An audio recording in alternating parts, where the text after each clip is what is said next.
Assalamualaikum warahmatullahi wabarakatuh. Salam, Om Swastiastu, Namo Buddhaya, Baik Didengtian.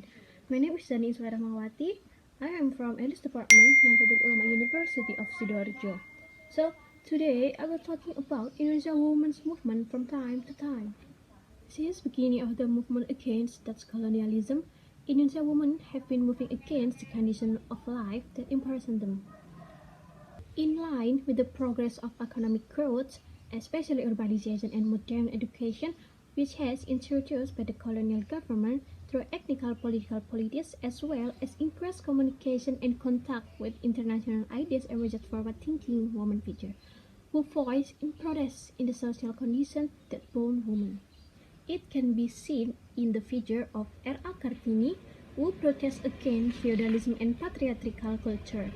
Kartini wants Indonesian women to be educated women with forward thinking. She also tried to eradicate ignorance and was very concerned about the poverty around her. So slowly but surely, this individual awareness of women was transformed into organizational awareness. Rahmah El Yunusia, a woman from West Sumatra, who is dubbed as Kartini Islamic College. Women must be actively involved in women's organizations that fight for women's rights.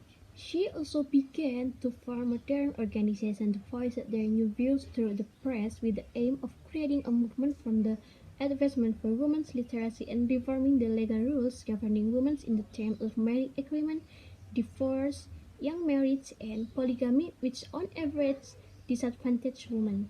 Its association with the nationalist movement aimed at achieving independent Indonesia, both women began to speak out on issues outside their identity interests. This new awareness crystallized after the implementation of the Youth Oath in 1928.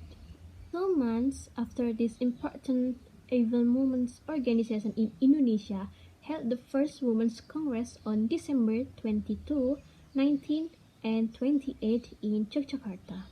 The central theme of the discussion at that time was to consolidate the special struggle of women in the greater struggle of liberating Indonesia, although it did not leave a special agenda fighting for women's rights and marriage, which was policy of the colonial government. After Indonesia's independence, the development of the women's movement increased. Aware of the important independence, women worked hand in hand with women to fight for the independence. From preparing public kitchen to becoming armed soldiers in the First War.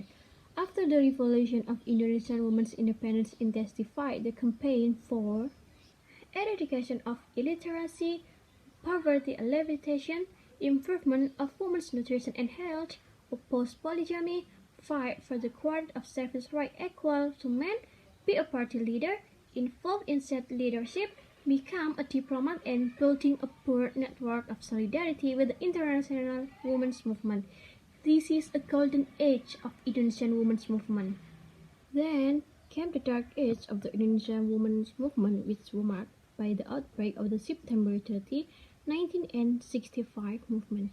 In tandem with the restoration of the power of the new order military regime, after the massacre, that Indonesian women's movement was laid off and subdued under men rule. This period of the destruction of the Indonesian women's movement began with the destruction of the Gerwani Truk, a massive and destructive mass media campaign.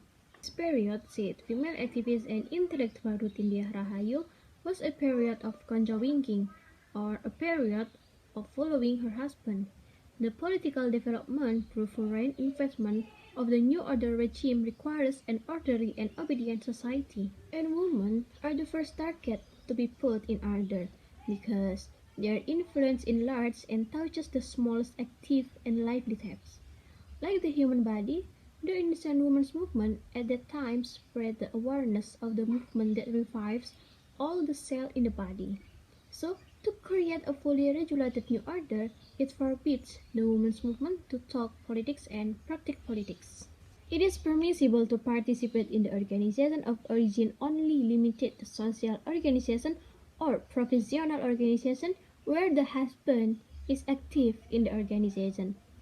Women can be leaders in organization if their husband is the leader who is also associated with the organization. At this time, The old values that the ideal place for women were at home, in the kitchen, and on the bed were instilled and promoted as the best as values.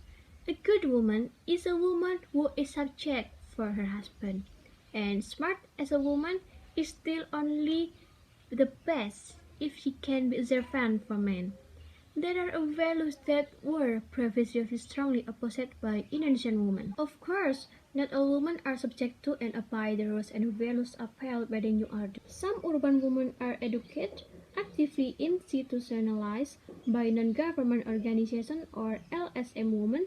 They are actively advocating for issues of women's equality and defending women's rights, which are deprived of. But these LSM activists are still restricted by their movements. Its activists cannot reach the interests of a broad layer of Indonesian women. Towards the end of the New Order era, with the increasing development in the economic sector, women activists from the labor circle emerged. Together with activists and other labor movements, these women workers are engaged in demanding improvement in their rights at the factory level.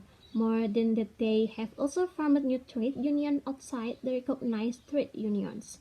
The militant struggle of women workers must be paid handsomely by state repression. Marcina, a female poor fighter, is one of many women who are victims of state violence. The widespread disappointment and resistance of the people accompanied by the stagnation of the process of changing the normal state power eventually explode into an open rebel mass of the people which led to the fall in the New Order regime on May 21, 1998.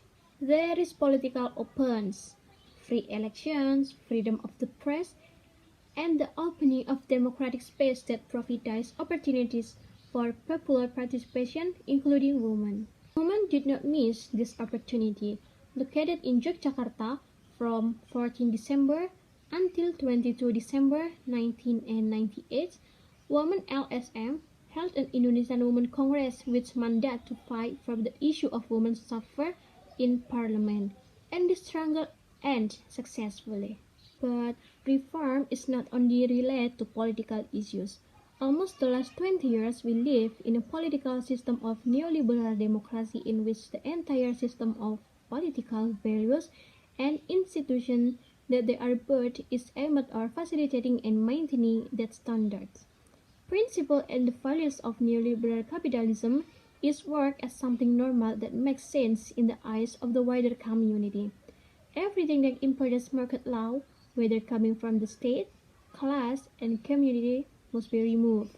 Borrowing the Walter Benjamin sentence, politics is wiped out by a whirlwind of progress. From the result and applying this neoliberal democratic system, we witness an extraordinary parade of political freedom, but without broad redistribution of prosperity.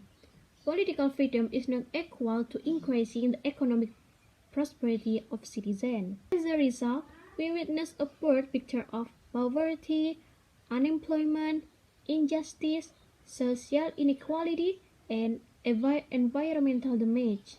And those who suffer most from this condition are women, so do children. This situation eventually led to resistance everywhere in almost all sectors. At this point, the state then creates social order through a set of laws and also physical violence, but the democratic system often limits the direct deployment of the state apparatus to the civil society. And as a way out, the state then facilitates and utilizes elements of the no-state for the disciplinary process. It will be easy for us to witness the role of the sectarian organization. This organization then broke up issues that were entirely horizontal: apostates, infidels, blasphemy of religion, nullifying others, anti-Western, Zionist accomplice, and etc. If indeed they question the imbalance of the economic mastery, then it is entirely based on racial or ethnic religion. At this moment, Indonesian women are in difficult situation. Women from educated urban middle class demand security warranted for women to move outside the home without interruption, while some others insist that women should stay indoors. Some want to celebrate freedom for women over their bodies, others want to close tightly the female body. Until now, we are still busy dealing with the politic recognition alone, while the majority of Indonesian women continue to wallow in the snares of poverty and poverty.